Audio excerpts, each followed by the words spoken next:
Chapter 11. The Mystery of Sex Transmutation. The 10th Step Towards Riches. The meaning of the word transmute is, in simple language, the changing or transferring of one element or form of energy into another. The emotion of sex brings into being a state of mind. Because of ignorance on the subject, this state of mind is generally associated with the physical, and because of improper influences to which most people have been subjected in acquiring knowledge of sex, things essentially physical have highly biased the mind. The emotion of sex has back of it the possibility of three constructive potentialities. They are 1. The perpetuation of mankind. 2. The maintenance of health. As a therapeutic agency, it has no equal. 3. The transformation of mediocrity into genius through transmutation. Sex transmutation is simple and easily explained. It means the switching of the mind from thoughts of physical expression to thoughts of some other nature. Sex desire is the most powerful of human desires. When driven by this desire, men develop keenness of imagination, courage, willpower, persistence, and creative ability unknown to them at other times. So strong and impelling is the desire for sexual contact that men freely run the risk of life and reputation to indulge it. When harnessed and redirected along other lines, this motivating force maintains all of its attributes of keenness of imagination, courage, etc., which may be used as powerful creative forces in literature, art, or any other profession or calling, including, of course, the accumulation of riches. The transmutation of sexual energy calls for the exercise of willpower, to be sure, but the reward is worth the effort. The desire for sexual expression is inborn and natural. The desire cannot and should not be submerged or eliminated, but it should be given an outlet through forms of expression which enrich the body, mind, and spirit of man. If not given this form of outlet, through transmutation, it will seek outlets through purely physical channels. A river may be dammed and its water controlled for a time, but eventually it will force an outlet. The same is true of the emotion of sex. It may be submerged and controlled for a time, but its very nature causes it to be ever seeking means of expression. If it is not transmuted into some creative effort, it will find a less worthy outlet. Fortunate indeed is the person who has discovered how to give sex emotion an outlet through some form of creative effort, for he has, by that discovery, lifted himself to the status of a genius. Scientific research has disclosed these significant facts. 1. The men of greatest achievement are men with highly developed sex natures, men who have learned the art of sex transmutation. 2. The men who have accumulated great fortunes and achieved outstanding recognition in literature, art, industry, architecture, and the professions were motivated by the influence of a woman. The research from which these astounding discoveries were made went back through the pages of biography and history for more than 2,000 years. Wherever there was evidence available in connection with the lives of men and of great achievement, it indicated most convincingly that they possessed highly developed sex natures. The emotion of sex is an irresistible force against which there can be no such opposition as an immovable body. When driven by this emotion, men become gifted with a superpower for action.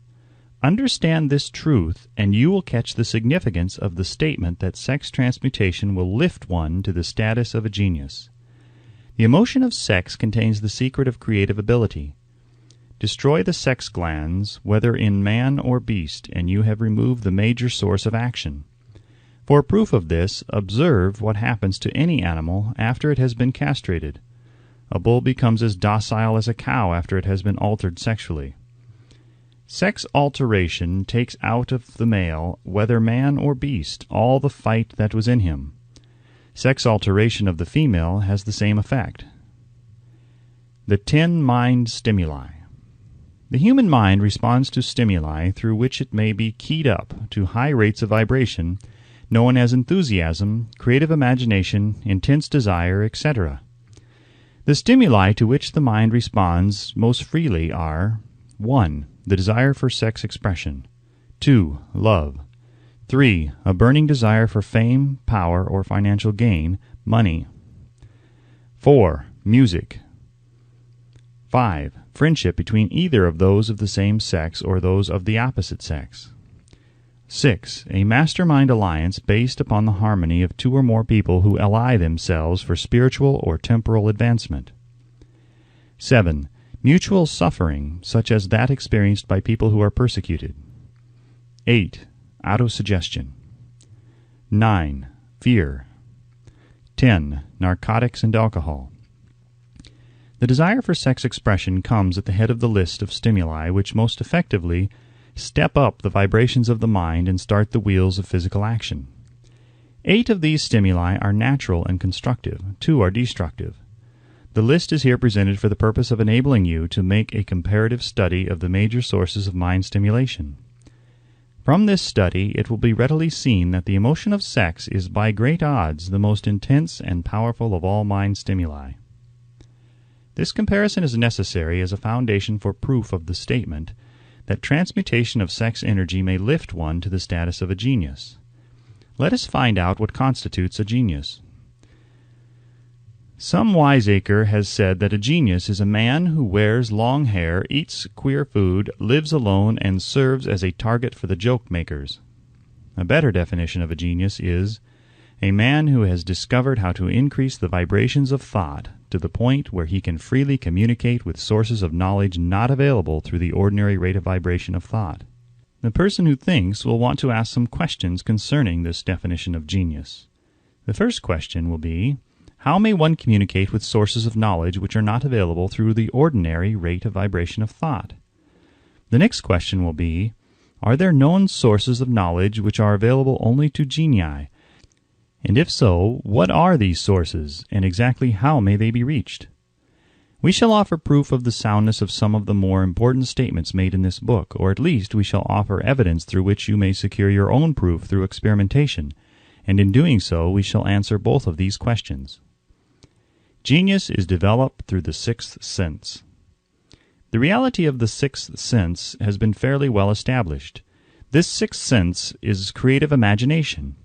The faculty of creative imagination is one which the majority of people never use during an entire lifetime, and if used at all, it usually happens by mere accident. A relatively small number of people use, with deliberation and purpose aforethought, the faculty of creative imagination.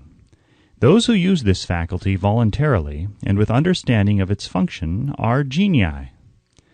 The faculty of creative imagination is the direct link between the finite mind of man and infinite intelligence. All so-called revelations referred to in the realm of religion, and all discoveries of basic or new principles in the field of invention, take place through the faculty of creative imagination. When ideas or concepts flash into one's mind through what is popularly called a hunch, they come from one or more of the following sources. 1. Infinite intelligence. 2. One's subconscious mind, wherein is stored every sense impression and thought impulse which ever reached the brain through any of the 5 senses. 3. From the mind of some other person who has just released the thought or picture of the idea or concept through conscious thought, or 4. From the other person's subconscious storehouse. There are no other known sources from which inspired ideas or hunches may be received. The creative imagination functions best when the mind is vibrating due to some form of mind stimulation at an exceedingly high rate, that is, when the mind is functioning at a rate of vibration higher than that of ordinary normal thought.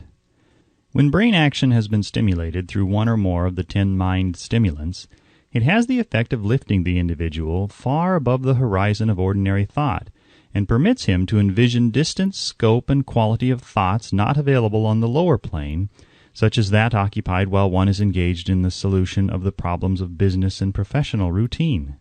When lifted to this higher level of thought, through any form of mind stimulation, an individual occupies, relatively, the same position as one who has ascended in an airplane to a height from which he may see over and beyond the horizon line, which limits his vision while on the ground. Moreover, while on this higher level of thought, the individual is not hampered or bound by any of the stimuli which circumscribe and limit his vision while wrestling with the problems of gaining the 3 basic necessities of food, clothing, and shelter. He is in a world of thought in which the ordinary workaday thoughts have been as effectively removed as are the hills and valleys and other limitations of physical vision when he rises in an airplane. While on this exalted plane of thought, the creative faculty of the mind is given freedom for action.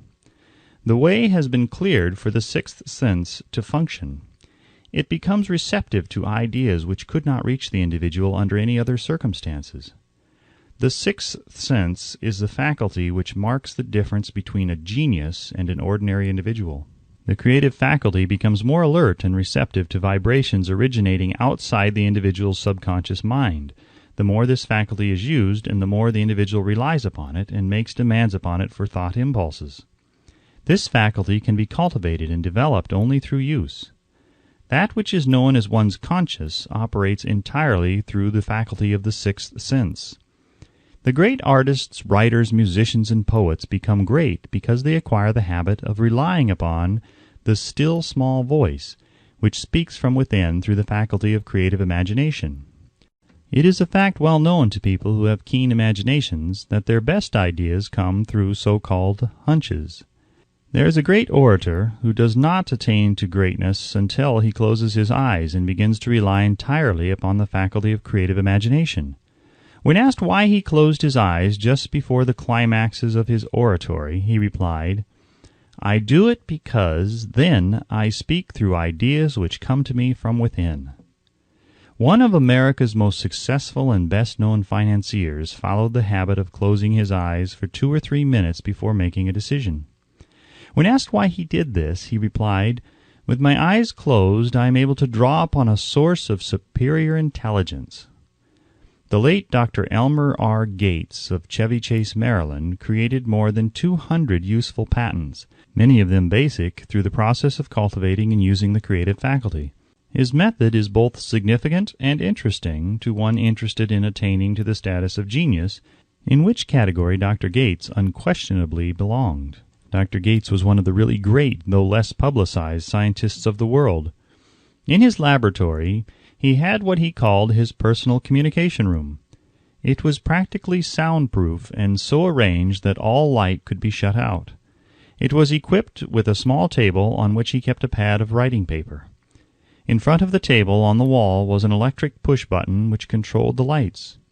When Dr. Gates desired to draw upon the forces available to him through his creative imagination, he would go into this room, seat himself at the table, shut off the lights, and concentrate upon the known factors of the invention on which he was working, remaining in that position until ideas began to flash into his mind in connection with the unknown factors of the invention. On one occasion, ideas came through so fast that he was forced to write for almost 3 hours. When the thoughts stopped flowing and he examined his notes, he found that they contained a minute description of principles which had not a parallel among the known data of the scientific world. Moreover, the answer to his problem was intelligently presented in those notes. In this manner, Dr. Gates completed over 200 patents, which had been begun, but not completed, by half-baked brains. Evidence of the truth of this statement is in the United States Patent Office. Dr. Gates earned his living by sitting for ideas for individuals and corporations. Some of the largest corporations in America paid him substantial fees by the hour for sitting for ideas. The reasoning faculty is often faulty because it is largely guided by one's accumulated experience. Not all knowledge which one accumulates through experience is accurate. Ideas received through the creative faculty are much more reliable for the reason that they come from sources more reliable than any which are available to the reasoning faculty of the mind. The major difference between the genius and the ordinary crank inventor may be found in the fact that the genius works through his faculty of creative imagination, while the crank knows nothing of this faculty. The scientific inventor, such as Mr. Edison and Dr. Gates, makes use of both the synthetic and the creative faculties of imagination. For example, the scientific inventor or genius begins an invention by organizing and combining the known ideas or principles accumulated through experience, through the synthetic faculty, the reasoning faculty. If he finds this accumulated knowledge to be insufficient for the completion of his invention, he then draws upon the sources of knowledge available to him through his creative faculty. The method by which he does this varies with the individual, but this is the sum and substance of his procedure. 1. He stimulates his mind so that it vibrates on a higher than average plane, using one or more of the 10 mind stimulants or some other stimulant of his choice. 2. He concentrates upon the known factors, the finished part of his invention, and creates in his mind a perfect picture of unknown factors, the unfinished part of his invention. He holds this picture in his mind until it has been taken over by the subconscious mind, then relaxes by clearing his mind of all thought and waits for his answers to flash into his mind. Sometimes the results are both definite and immediate. At other times the results are negative, depending upon the state of development of the sixth sense or creative faculty. Mr. Edison tried out more than 10,000 different combinations of ideas through the synthetic faculty of his imagination before he tuned in through the creative faculty and got the answer which perfected the incandescent light.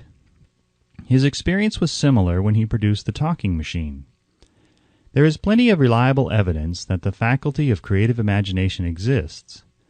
This evidence is available through accurate analysis of men who have become leaders in their respective callings without having had extensive educations. Lincoln was a notable example of a great leader who achieved greatness through the discovery and use of his faculty of creative imagination. He discovered and began to use this faculty as the result of the stimulation of love which he experienced after he met Anne Rutledge, a statement of the highest significance in connection with the study of the source of genius. The pages of history are filled with the records of great leaders whose achievements may be traced directly to the influence of women who aroused the creative faculties of their minds through the stimulation of sex desire. Napoleon Bonaparte was one of these. When inspired by his first wife, Josephine, he was irresistible and invincible. When his better judgment or reasoning faculty prompted him to put Josephine aside, he began to decline. His defeat and St. Helena were not far distant. If good taste would permit, we might easily mention scores of men, well known to the American people, who climbed to great heights of achievement under the stimulating influence of their wives, only to drop back to destruction after money and power went to their heads and they put aside the old wife for a new one. Napoleon was not the only man to discover that sex influence, from the right source, is more powerful than any substitute of expediency which may be created by mere reason. The human mind responds to stimulation. Among the greatest and most powerful of these stimuli is the urge of sex. When harnessed and transmuted, this driving force is capable of lifting men into that higher sphere of thought which enables them to master the sources of worry and petty annoyance which beset their pathway on the lower plane. Unfortunately, only the genii have made the discovery. Others have accepted the experience of sex urge without discovering one of its major potentialities, a fact which accounts for the great number of others as compared to the limited number of genii. For the purpose of refreshing the memory in connection with the facts available from the biographies of certain men, we here present the names of a few men of outstanding achievement, each of whom was known to have been of a highly sexed nature. The genius which was theirs undoubtedly found its source of power in transmuted sex energy. George Washington, Napoleon Bonaparte, William Shakespeare, Abraham Lincoln, Ralph Waldo Emerson, Robert Burns, Thomas Jefferson, Elbert Hubbard, Albert H. Gary, Oscar Wilde, Woodrow Wilson, John H. Patterson, Andrew Jackson, Enrico Caruso. Your own knowledge of biography will enable you to add to this list. Find, if you can, a single man in all history of civilization who achieved outstanding success in any calling who was not driven by a well-developed sex nature. If you do not wish to rely upon biographies of men not now living, take inventory of those whom you know to be men of great achievement, and see if you can find one among them who is not highly sexed. Sex energy is the creative energy of all genii. There never has been and never will be a great leader, builder, or artist lacking in this driving force of sex. Surely no one will misunderstand these statements to mean that all who are highly sexed are genii. Man attains to the status of genius only when and if he stimulates his mind so that it draws upon the forces available through the creative faculty of the imagination. Chief among the stimuli with which this stepping up of the vibrations may be produced is sex energy. The mere possession of this energy is not sufficient to produce a genius. The energy must be transmuted from desire for physical contact into some other form of desire and action before it will lift one to the status of a genius. Far from becoming genii, because of great sex desires, the majority of men lower themselves, through misunderstanding and misuse of this great force, to the status of the lower animals. Why men seldom succeed before 40. I discovered from the analysis of over 25,000 people that men who succeed in an outstanding way seldom do so before the age of 40, and more often they do not strike their real pace until they are well beyond the age of 50. This fact was so astounding that it prompted me to go into the study of its cause most carefully, carrying the investigation over a period of more than 12 years. This study disclosed the fact that the major reason why the majority of men who succeeded do not begin to do so before the age of 40 to 50 is their tendency to dissipate their energies through overindulgence in physical expression of the emotion of sex. The majority of men never learn that the urge of sex has other possibilities, which far transcend in importance that of mere physical expression. The majority of those who make this discovery do so after having wasted many years at a period when the sex energy is at its height, prior to the age of 45 to 50. This usually is followed by noteworthy achievement. The lives of many men up to and sometimes well past the age of 40 reflect a continued dissipation of energies which could have been more profitably turned into better channels. Their finer and more powerful emotions are sown wildly in the four winds. Out of this habit of the male grew the term, sowing his wild oats. The desire for sexual expression is by far the strongest and most impelling of all human emotions, and for this very reason this desire, when harnessed and transmuted into action other than that of physical expression, may raise one to the status of a genius. One of America's most able businessmen frankly admitted that his attractive secretary was responsible for most of the plans he created. He admitted that her presence lifted him to heights of creative imagination such as he could experience under no other stimulus. One of the most successful men in America owes most of his success to the influence of a very charming young woman who has served as his source of inspiration for more than 12 years. Everyone knows the man to whom this reference is made, but not everyone knows the real source of his achievements. History is not lacking in examples of men who attained to the status of genii as the result of the use of artificial mind stimulants in the form of alcohol and narcotics. Edgar Allan Poe wrote The Raven while under the influence of liquor, dreaming dreams that mortal never dared to dream before. James Whitcomb Riley did his best writing while under the influence of alcohol. Perhaps it was thus he saw the ordered intermingling of the real and the dream, the mill above the river and the mist above the stream. Robert Burns wrote best when intoxicated, "For auld lang syne, my dear, we'll take a cup of kindness yet for auld lang syne." But let it be remembered that many such men have destroyed themselves in the end. Nature has prepared her own potions with which men may safely stimulate their minds so they vibrate on a plane that enables them to tune in to fine and rare thoughts which come from no man knows where. No satisfactory substitute for nature's stimulants has ever been found. It is a fact well known to psychologists that there is a very close relationship between sex desires and spiritual urges, a fact which accounts for the peculiar behavior of people who participate in the orgies known as religious revivals, common among the primitive types. The world is ruled and the destiny of civilization is established by the human emotions. People are influenced in their actions not by reason so much as by feelings. The creative faculty of the mind is set into action entirely by emotions and not by cold reason. The most powerful of all human emotions is that of sex. There are other mind stimulants, some of which have been listed, but no one of them, nor all of them combined, can equal the driving power of sex. A mind stimulant is any influence which will either temporarily or permanently increase the vibrations of thought. The 10 major stimulants described are those most commonly resorted to. Through these sources one may commune with an infinite intelligence, or enter at will the storehouse of the subconscious mind, either one's own or that of another person, a procedure which is all there is of genius. A teacher who has trained and directed the efforts of more than 30,000 salespeople made the astounding discovery that highly sexed men are the most efficient salesmen. The explanation is that the factor of personality known as personal magnetism is nothing more or less than sex energy. Highly sexed people always have a plentiful supply of magnetism. Through cultivation and understanding, this vital force may be drawn upon and used to great advantage in the relationships between people.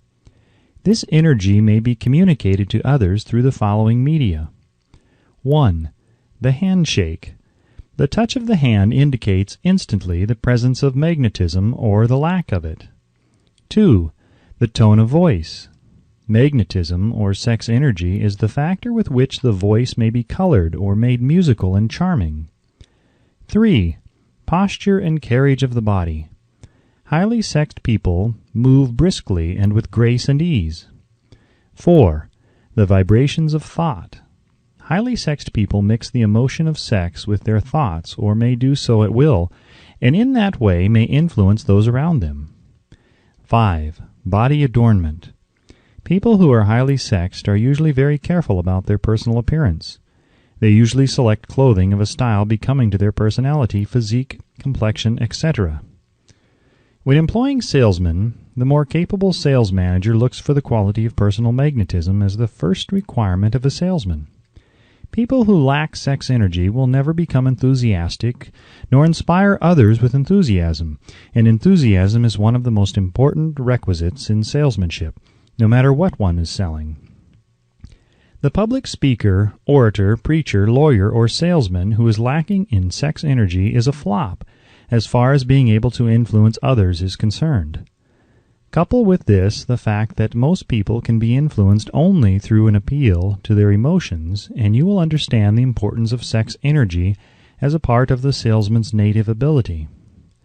Master salesmen attain the status of mastery in selling because they, either consciously or unconsciously, transmute the energy of sex into sales enthusiasm. In this statement may be found a very practical suggestion as to the actual meaning of sex transmutation. The salesman who knows how to take his mind off the subject of sex and direct it in sales effort with as much enthusiasm and determination as he would apply to its original purpose, has acquired the art of sex transmutation, whether he knows it or not. The majority of salesmen who transmute their sex energy do so without being in the least aware of what they are doing or how they are doing it. Transmutation of sex energy calls for more willpower than the average person cares to use for this purpose. Those who find it difficult to summon willpower sufficient for transmutation may gradually acquire this ability. Though this requires willpower, the reward for the practice is more than worth the effort. The entire subject of sex is one with which the majority of people appear to be unpardonably ignorant. The urge of sex has been grossly misunderstood, slandered, and burlesqued by the ignorant and the evil-minded for so long that the very word sex is seldom used in polite society. Men and women who are known to be blessed, yes, blessed with highly sexed natures, are usually looked upon as being people who will bear watching. Instead of being called blessed, they are usually called cursed. Millions of people, even in this age of enlightenment, have inferiority complexes which they developed because of this false belief that a highly sexed nature is a curse. These statements of the virtue of sex energy should not be construed as justification for the libertine. The emotion of sex is a virtue only when used intelligently and with discrimination. It may be misused, and often is, to such an extent that it debases instead of enriches both body and mind. The better use of this power is the burden of this chapter. It seemed quite significant to the author when he made the discovery that practically every great leader whom he had the privilege of analyzing was a man whose achievements were largely inspired by a woman. In many instances, the woman in the case was a modest, self-denying wife, of whom the public had heard but little or nothing. In a few instances, the source of inspiration has been traced to the other woman. Perhaps such cases may not be entirely unknown to you. Intemperance in sex habits is just as detrimental as intemperance in habits of drinking and eating. In this age in which we live, an age which began with the World War, intemperance in habits of sex is common. This orgy of indulgence may account for the shortage of great leaders. No man can avail himself of the forces of his creative imagination while dissipating them. Man is the only creature on earth which violates nature's purpose in this connection. Every other animal indulges its sex nature in moderation and with purpose which harmonizes with the laws of nature. Every other animal responds to the call of sex only in season. Man's inclination is to declare open season. Every intelligent person knows that stimulation in excess through alcoholic drink and narcotics is a form of intemperance which destroys the vital organs of the body, including the brain. Not every person knows, however, that overindulgence in sex expression may become a habit as destructive and as detrimental to creative effort as narcotics or liquor.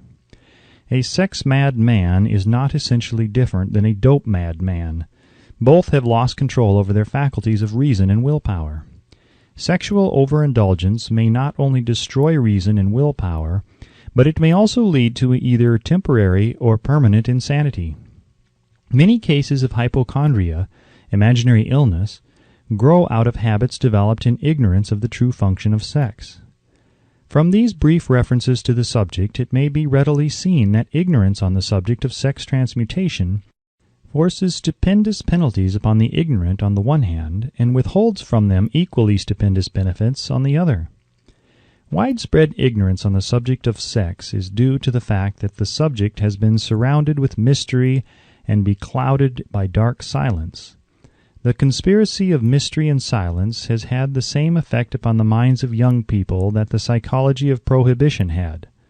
The result has been increased curiosity and desire to acquire more knowledge on this verboten subject. And, to the shame of all lawmakers and most physicians, by training best qualified to educate youth on that subject, information has not been easily available. Seldom does an individual enter upon highly creative effort in any field of endeavor before the age of 40. The average man reaches the period of his greatest capacity to create between 40 and 60. These statements are based upon analysis of thousands of men and women who have been carefully observed. They should be encouraging to those who fail to arrive before the age of 40, and to those who become frightened at the approach of old age around the 40-year mark. The years between 40 and 50 are, as a rule, the most fruitful. Man should approach this age not with fear and trembling, but with hope and eager anticipation. If you want evidence that most men do not begin to do their best work before the age of 40, study the records of the most successful men known to the American people, and you will find it. Henry Ford had not hit his pace of achievement until he had passed the age of 40. Andrew Carnegie was well past 40 before he began to reap the reward of his efforts. James J. Hill was still running a telegraph key at the age of 40. His stupendous achievements took place after that age. Biographies of American industrialists and financiers are filled with evidence that the period from 40 to 60 is the most productive age of man. Between the ages of 30 and 40, man begins to learn, if he ever learns, the art of sex transmutation. This discovery is generally accidental, and more often than otherwise, the man who makes it is totally unconscious of his discovery. He may observe that his powers of achievement have increased around the age of 35 to 40, but in most cases he is not familiar with the cause of this change, that nature begins to harmonize the emotions of love and sex in the individual between the ages of 30 and 40, so that he may draw upon these great forces and apply them jointly as stimuli to action. Sex alone is a mighty urge to action, but its forces are like a cyclone. They are often uncontrollable. When the emotion of love begins to mix itself with the emotion of sex, the result is calmness of purpose, poise, accuracy of judgment, and balance. What person who has attained to the age of 40 is so unfortunate as to be unable to analyze these statements and to corroborate them by his own experience? When driven by his desire to please a woman, based solely upon the emotion of sex, a man may be, and usually is, capable of great achievement, but his actions may be disorganized, distorted, and totally destructive. When driven by his desire to please a woman, based upon the motive of sex alone, a man may steal, cheat, and even commit murder. But when the emotion of love is mixed with the emotion of sex, that same man will guide his actions with more sanity, balance, and reason. Criminologists have discovered that the most hardened criminals can be reformed through the influence of a woman's love. There is no record of a criminal having been reformed solely through the sex influence. These facts are well known, but their cause is not. Reformation comes, if at all, through the heart or emotional side of man, not through his head or reasoning side. Reformation means a change of heart. It does not mean a change of head.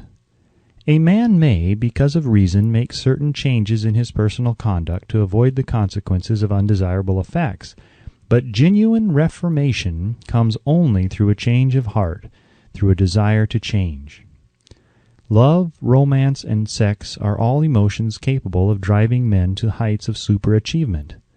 Love is the emotion which serves as a safety valve and ensures balance, poise, and constructive effort. When combined, these three emotions may lift one to an altitude of a genius. There are genii, however, who know but little of the emotion of love. Most of them may be found engaged in some form of action which is destructive, or at least not based upon justice and fairness toward others. If good taste would permit, a dozen genii could be named in the field of industry and finance, who ride ruthlessly over the rights of their fellow men. They seem totally lacking in conscience. The reader can easily supply his own list of such men. The emotions are states of mind. Nature has provided man with a chemistry of the mind which operates in a manner similar to the principles of chemistry of matter. It is a well-known fact that through the aid of chemistry of matter, a chemist may create a deadly poison by mixing certain elements, none of which are in themselves harmful in the right proportions. The emotions may likewise be combined so as to create a deadly poison. The emotions of sex and jealousy, when mixed, may turn a person into an insane beast. The presence of any one or more of the destructive emotions in the human mind, through the chemistry of the mind, sets up a poison which may destroy one's sense of justice and fairness. In extreme cases, the presence of any combination of these emotions in the mind may destroy one's reason. The road to genius consists of the development, control, and use of sex, love, and romance. Briefly, the process may be stated as follows. Encourage the presence of these emotions as the dominating thoughts in one's mind, and discourage the presence of all the destructive emotions. The mind is a creature of habit. It thrives upon the dominating thoughts fed it. Through the faculty of willpower, one may discourage the presence of any emotion and encourage the presence of any other. Control of the mind through the power of will is not difficult. Control comes from persistence and habit. The secret of control lies in understanding the process of transmutation. When any negative emotion presents itself in one's mind, it can be transmuted into a positive or constructive emotion by the simple procedure of changing one's thoughts. There is no other road to genius than through voluntary self-effort. A man may attain to great heights of financial or business achievement solely by the driving force of sex energy, but history is filled with evidence that he may, and usually does, carry with him certain traits of character which rob him of the ability to either hold or enjoy his fortune. This is worthy of analysis, thought, and meditation, for it states a truth, the knowledge of which may be helpful to women as well as men. Ignorance of this has cost thousands of people their privilege of happiness, even though they possessed riches. The emotions of love and sex leave their unmistakable marks upon the features. Moreover, these signs are so visible that all who wish may read them. The man who is driven by the storm of passion, based upon sex desires alone, plainly advertises that fact to the entire world by the expression of his eyes and the lines of his face. The emotion of love, when mixed with the emotion of sex, softens, modifies, and beautifies the facial expression. No character analyst is needed to tell you this. You may observe it for yourself. The emotion of love brings out and develops the artistic and aesthetic nature of man. It leaves its impress upon one's very soul, even after the fire has been subdued by time and circumstance. Memories of love never pass. They linger, guide, and influence long after the source of stimulation has faded. There is nothing new in this. Every person who has been moved by genuine love knows that it leaves enduring traces upon the human heart. The effect of love endures because love is spiritual in nature. The man who cannot be stimulated to great heights of achievement by love is hopeless. He is dead, though he may seem to live. Even the memories of love are sufficient to lift one to a higher plane of creative effort. The major force of love may spend itself and pass away, like a fire which has burned itself out, but it leaves behind indelible marks as evidence that it has passed that way. Its departure often prepares the human heart for a still greater love. Go back into your yesteryears at times, and bathe your mind in the beautiful memories of past love. It will soften the influence of the present worries and annoyances.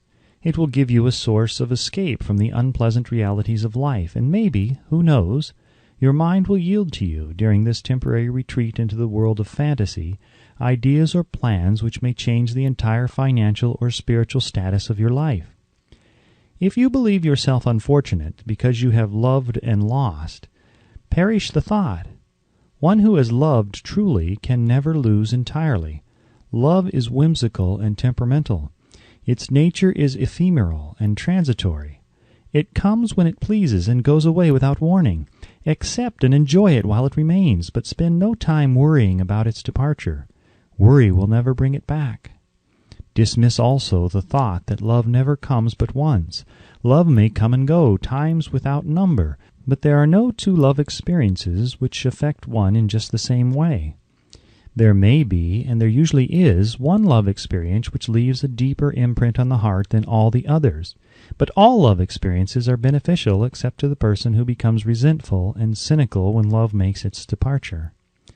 There should be no disappointment over love, and there would be none if people understood the difference between the emotions of love and sex. The major difference is that love is spiritual, while sex is biological. No experience which touches the human heart with a spiritual force can possibly be harmful, except through ignorance or jealousy. Love is, without question, life's greatest experience. It brings one into communication with infinite intelligence. When mixed with the emotions of romance and sex, it may lead one far up the ladder of creative effort. The emotions of love, sex, and romance are sides of the eternal triangle of achievement, building genius. Nature creates genii through no other force. Love is an emotion with many sides, shades, and colors. The love which one feels for parents or children is quite different from that which one feels for one's sweetheart. The one is mixed with the emotion of sex, while the other is not. The love which one feels in true friendship is not the same as that felt for one's sweetheart, parents, or children, but it, too, is a form of love. Then there is the emotion of love for things inanimate, such as the love of nature's handiwork. But the most intense and burning of all these various kinds of love is that experienced in the blending of the emotions of love and sex. Marriages, not blessed with the eternal affinity of love, properly balanced and proportioned with sex, cannot be happy ones, and seldom endure. Love alone will not bring happiness in marriage, nor will sex alone. When these two beautiful emotions are blended, marriage may bring about a state of mind closest to the spiritual that one may ever know on this earthly plane. When the emotion of romance is added to those of love and sex, the obstructions between the finite mind of man and infinite intelligence are removed. Then a genius has been born. What a different story is this than those usually associated with the emotion of sex. Here is an interpretation of the emotion which lifts it out of the commonplace and makes of it potter's clay in the hands of God, from which he fashions all that is beautiful and inspiring. It is an interpretation which would, when properly understood, bring harmony out of the chaos which exists in too many marriages.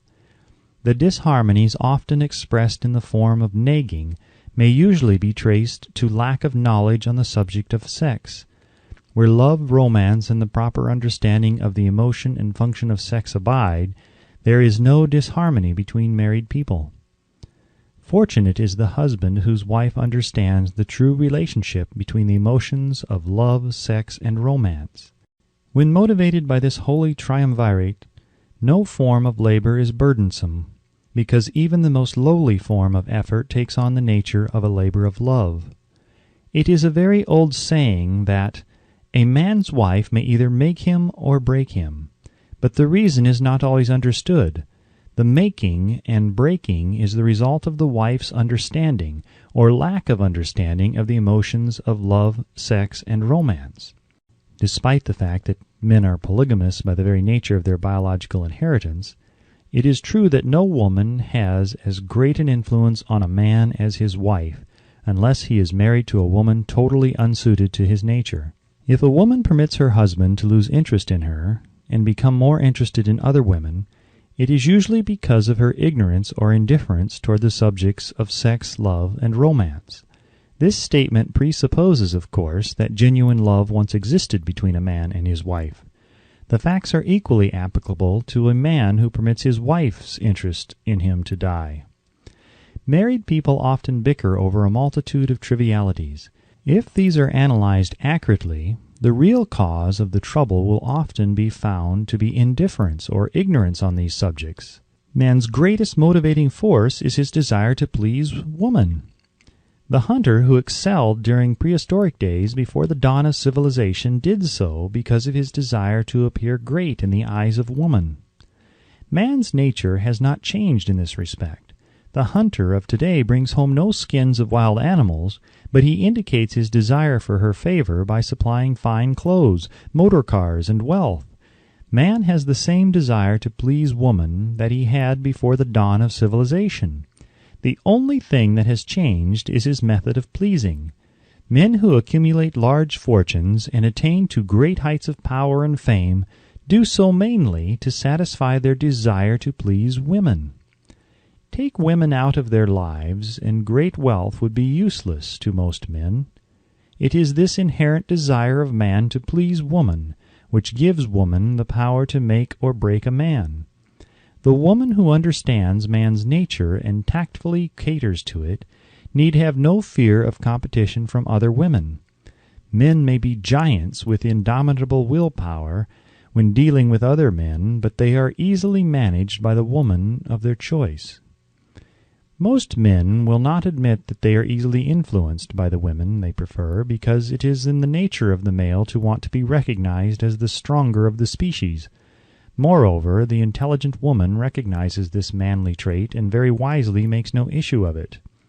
Some men know that they are being influenced by the women of their choice, their wives, sweethearts, mothers, or sisters, but they tactfully refrain from rebelling against the influence because they are intelligent enough to know that no man is happy or complete without the modifying influence of the right woman. The man who does not recognize this important truth deprives himself of the power which has done more to help men achieve success than all other forces combined.